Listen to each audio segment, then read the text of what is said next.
I've gone out and bought myself a Nikon Z6 camera, the Mark I, the original. So in this video, I want to discuss why. So for my photography currently, I use a Nikon Z7 camera Mark I, which is currently filming me right now. And lens wise, I've got the 14-30 f4, 24-70 f4, and then via the FTZ adapter, I also use the 70-200 f-mount f4, and that is my entire photography setup. Now for video, which is not something I talk about very much on this channel, but for the last few years I've actually shot with a Canon system. So I've been using the Canon M50 and I've had a Sigma 16mm 1.4 lens, and that has been all I've used for pretty much the vast majority of video that I take and capture on this channel. However, I've sold all of my Canon equipment. The M50 is gone and all the lenses I had for it have gone, and they've been replaced by the Z6. Now I'm not going to do a formal review of the Z6 here, and the reason for it is pretty straightforward. I've already done a review of the Z7, and these two cameras, the Z6 and the Z7, are so similar to each other. It's really only the sensor that is a major sort of differentiation point between them. So by and large, the review I've already done of the Z7 pretty much is applicable to this camera as well. If you're interested in watching that review, I'll just pop a link right at the top for you now. Now, to explain my rationale on why I've made the switch to this, I'll kind of break it down into two sort of segments. The first is video, the second is photography. So let's start with video. The first reason is low light performance. Now on the M50, on its crop sensor, when you push that ISO that little bit higher, the footage absolutely fell apart. And that's even using the 1.4 lens, the Sigma 16mm that I was using. If you took it into any situations like twilight or nighttime scenes, it absolutely looked atrocious. It looked like I was made of Lego. Some of the footage is appalling coming out of that. It just couldn't handle it. But the full frame sensor on the Z6 is a different matter entirely. This is a lot more robust and really stands up when you push the ISO to those higher levels. At the moment I've got a 1.8 lens equipped here, and with those wide aperture fast lenses I can actually take this out and shoot in pretty much any conditions, and the footage looks superb, which means that shooting out in those low light conditions around dawn and dusk and even astrophotography, I'm going to feel a lot more confident in the video capabilities of this compared to what I had. The general quality of the video footage that I get from this is better than the crop sensor M50. I think the colours look richer, the dynamic range is bigger, and I just genuinely think that the Nikon footage out of these cameras looks absolutely superb. Now the third reason is IBIS, the image stabilization in this. Now with the M50, I never particularly liked to do handheld video shooting or panning shots, because even with an STM lens on the Canon system, those micro sort of vibrations as you're hand holding the footage kind of made it look a little bit amateur, so I tended to shy away from that. However, on this, with the IBIS, I feel a lot more confident in that handheld video shooting. One thing I would say though is, when I've been doing some vlogging on this 20mm lens that I've got on here with IBIS enabled, you get really sort of some wobbly corner sort of action going on. So I'm still finding my feet with what situations to turn IBIS on and off in, but yeah, it's better to have it than to not have it. The next big benefit to the Z6 is 4K footage uncropped. Thank you.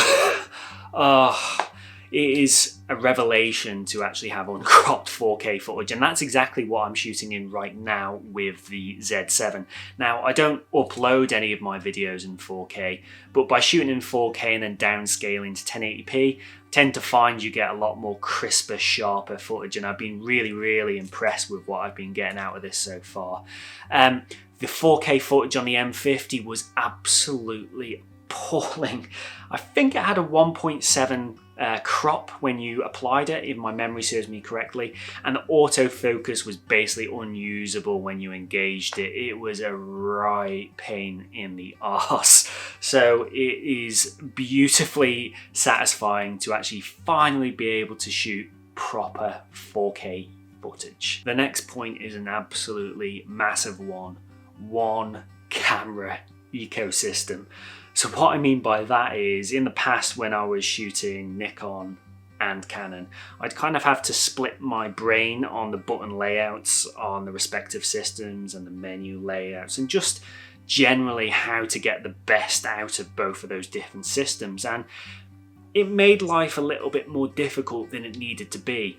But now, using the Z7 for my stills and the Z6 for my video, both cameras are exactly the same with their button layouts and their menu layouts. Essentially, they feel like exactly the same camera. So I can throw myself 100% into the Nikon camera ecosystem, and I don't have to worry about any of this rubbish of having to remember how to use a different manufacturer. So I don't know, for me, I think this is actually one of the biggest plus points, and I have to say, out in the field, using these two cameras together, it's been an absolute pleasure. The next point follows on quite nicely from the last one, and that is lens efficiency. Now, what I mean here is, in the past when I was shooting with the M50, I'd have to carry some lenses and some focal lengths that were essentially duplications of what I was already carrying for my stills camera, thereby sort of carrying unnecessary bulk and weight with me. But now that I'm shooting stills and video on the same system, I can essentially, in theory, go out with two camera bodies and two lenses, and that gives me everything I need. It works really well, and because essentially these two cameras are so similar to each other, it's only really the sensor that differentiates them. I'm quite happy to actually switch roles. The Z7 can shoot video when need be, and this can shoot stills. The only reason that I usually prioritize the Z7 for my stills is because it carries that higher resolution, but that is really the only reason. Other than that, they're pretty much identical. I think the Z6 actually has an edge on its video footage. From what I've read, it's meant to be slightly better, but I don't think the difference is that massive. So this lens efficiency is actually a massive benefit for me, because in theory, although the Z6 is a bigger, bulkier, heavier camera than the M50, I can actually go out into the field and actually carry less weight with me. So that's my summary of the video benefits of shooting with the Z6 compared to my previous old system. And I've actually been shooting with this for about the last month, and I've released a number of videos shot exclusively with this camera. So I hope you've been able to see some sort of image improvement in those videos. Otherwise, pretty much everything I'm saying in this video is worthless. But for my money, I definitely think the video footage out of this looks a lot better across the board. The dynamic range is better, the colours look better, definitely better. The low light performance is head and shoulders better. And it's just generally been a lot nicer out in the field to be shooting within one camera ecosystem. But it would be wrong of me to say that this is perfect, because it isn't. And the biggest downside by far is the flip screen on the back. I know some people love them, but for photography generally they're fine. Although, having said that, for portrait shooting they're an absolute pain in the arse. I just think the time of the flip screen is over, and I think Nikon need to move with the times, and they need to get articulating screens on these cameras, because as a solo video shooter, using the flip screen is fine for shooting general B-roll footage, which I am not in. But the moment it comes to placing myself in the frame or shooting two camera pieces like I'm doing right now, it just makes life more difficult because it's more difficult to frame yourself within the scene and see your exposure levels and microphone levels and all of those kind of things. It just makes life more difficult than it needs to be. Now, I have bought a silly little plastic mirror thing, which kind of acts like a bit like a periscope. It reflects the light from the screen here up to the mirror and allowing you to see it. I've actually got one right on top of the Z7 right now, and to be honest, it's a bit shit. And then the other downside is just the simple fact that this is a bigger, heavier, bulkier camera than the crop sensor M50. It just is, that's just a fact. And when I'm doing kind of solo sort of vlogging footage, a bit like this handheld, it tests your strength a little bit. I probably need to get to the gym a little bit more, but yeah, it's definitely harder in that regard. There was actually some photography rationale for why I went and got the Z6 as well, not just video. Firstly, I want to try and use this camera as my astrophotography lens. And the reason for this is some people say that the lower resolution sensor in the Z6 has a slight edge over the Z7 when you put it into those low light situations and you really boost the ISO. I don't know how much truth there is in that, and I don't know what the degree of difference is, but I'm willing to find out. So I'm going to try and put these cameras to the test going forwards. And if this does prove to have the edge, then this will be my astrophotography camera of choice. The second reason, and this is actually a massive one, believe it or not, I do actually shoot some photography that is outside the niche of landscape photography. I know, sacrilege, don't worry, I'm not going to talk about it much, but in the coming year I do have a number of weddings and events that I need to shoot, and it's not good enough to go into those situations with just the one camera body. Firstly, I need to have some redundancy in the field, so I need to have that second backup in case my main camera fails. But also, when you're shooting at different focal lengths, I don't want to have to change lens in the field. So by running the two bodies, I can seamlessly switch between focal lengths, and it just makes my life so much more easy. So this was actually a major rationale for why I got this. By purchasing the Z6, I got all of those video benefits that I've run through, but it also enabled me to get that all-important second camera body to open up the world of events and weddings, which makes me a bit more money than doing this. And then finally, the final benefit is just a general backup camera. So, you know, I've lost my fair share of cameras over the years, and most of them are down to my own stupidity, frankly. So it's nice and reassuring just to actually have a backup camera. So why not the Z6 Mark II? I hear you all scream. Well, the reason for that is pretty straightforward. I got the Mark I Z6 for half the price of the Mark II. And for my use case, I don't feel that the Mark I is half as good as the Mark II. I think they're actually a lot closer for the way that I use the cameras. Now, the Mark II, the autofocus looks definitely better, and that really does interest me. More reliable video autofocus would definitely hold some value to me, and also the autofocus when I'm using this for events and weddings, etc. It's definitely going to be quite powerful. So I haven't discounted out getting the Mark II in the longer term.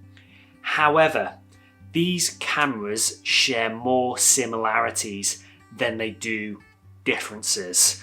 So I actually feel that the introduction of the Mark II version has opened up some potential bargains to be had with the Mark I Z6.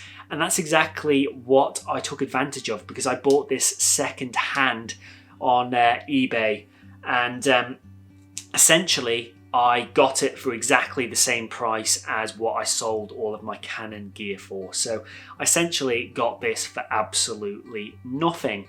And then what I've done with the money that I've saved by not buying the Mark II version, I've used that money to invest in some new lenses. So the first lens I got is the 35mm 1.8S lens from Nikon, which is filming me right now. And I have to say, my first impressions of this lens, it's superb.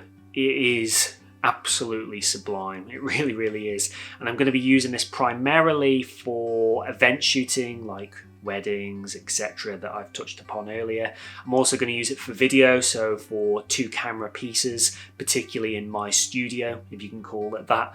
It's really, really good at that kind of stuff. And also for astrophotography as well. But then, the second lens that I've got, and this is a very, very exciting one. Can you see that? It's the 20mm 1.8S lens from Nikon. I really, really cannot wait to get shooting with this one. I haven't actually taken many shots with it so far, but this is primarily going to be my astrophotography workhorse. It really holds so much potential to excel at that. And also I'm going to use it for low light video shooting out in the field. The last video I released was actually filmed entirely on this lens. I'm not going to speak any more about them now because I think they deserve their own videos in the future, but needless to say, I'm a little bit excited. So I'm all in on Nikon. I'm 100% Nikon shooter, which probably makes me quite unfashionable on this platform and in the minority. But I believe in the system, I really do. For stills and for video, it's a very, very powerful system and it hasn't let me down so far, and I am supremely excited about shooting with my new setup going forwards.